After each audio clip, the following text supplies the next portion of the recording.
Many thanks for joining us on the newsroom. I am Mary Kanu. Ahead of the next planting season, the Ekiti State Emergency Management Agency, SEMA, has raised an alarm over shortage of food in the state, with the rate at which fire has been ravaging food and cash crops across the 16 local government areas of the state. Chairman of the agency, Sunday Adebomi, in an interview said the recent fire incident in the state had affected about 9 local governments and rendered about 2,400 farmers jobless, which he described as a bad omen for food production and supply. Adebomi lamented that food and cash crops estimated about 5,000 hectares were destroyed during the fire disaster and has affected the development of agriculture in the state.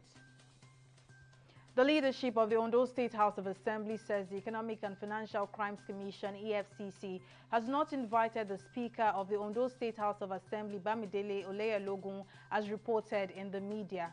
Currently, the anti-graft agency is investigating some civil servants over alleged multi-million naira fraud rocking the Assembly.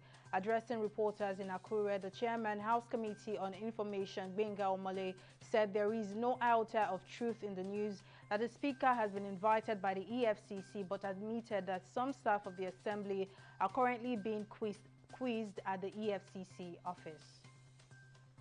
And the Ondo State Governor, Rotimi Akeredolu, has approved the appointment of 19 permanent secretaries and 3 tutors general.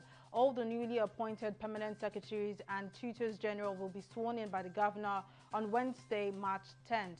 While congratulating the appointees, Governor Akeredolu urged them to see the new positions as a challenge to work more and rededicate themselves to the service of the state.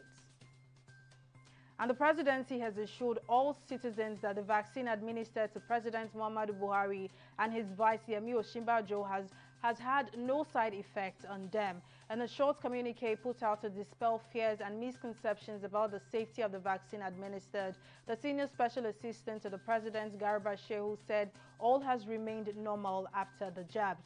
President Buhari on Saturday received the AstraZeneca vaccine a day after the federal government launched the vaccination exercise in the country.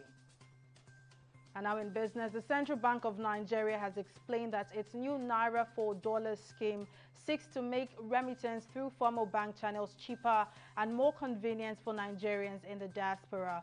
The new scheme will allow recipients of diaspora remittances through CBN's money transfer operators to earn a rebate of 5 naira for every $1 received as remittance inflow. The bank said the new foreign exchange policy will create an easier, more flexible and more transparent system of remittance administration and will also greatly enhance the benefits of diaspora remittances in supporting investment and growth in the country. And the Economic Commission of West African States, ECOWAS, has asked for restraint from all parties in the ongoing protest in Senegal. Protests broke out again in Dakar after the arrest of prominent opposition figure and National Assembly Deputy Ousmane Sonko.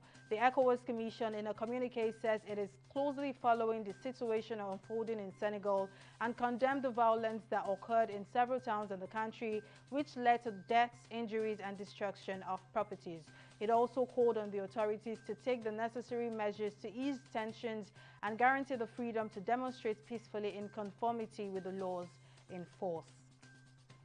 And now in sports, Joan Laporta is set to return as president of Barcelona for his second time after sweeping to victory in the Spanish soccer club's presidential election. Laporta, whose central pledge was to keep Lionel Messi at the club, won more than 54% of the vote. The 58-year-old, who oversaw the appointment of Pep Guardiola as head coach in his previous spell at the club between 2003 to 2010, succeeds Josep Maria Bartomeu, who resigned in October 2020. And that's all on the newsroom at this time. We will be back at the top of the hour with more updates. I am Mary Kanu. Bye for now.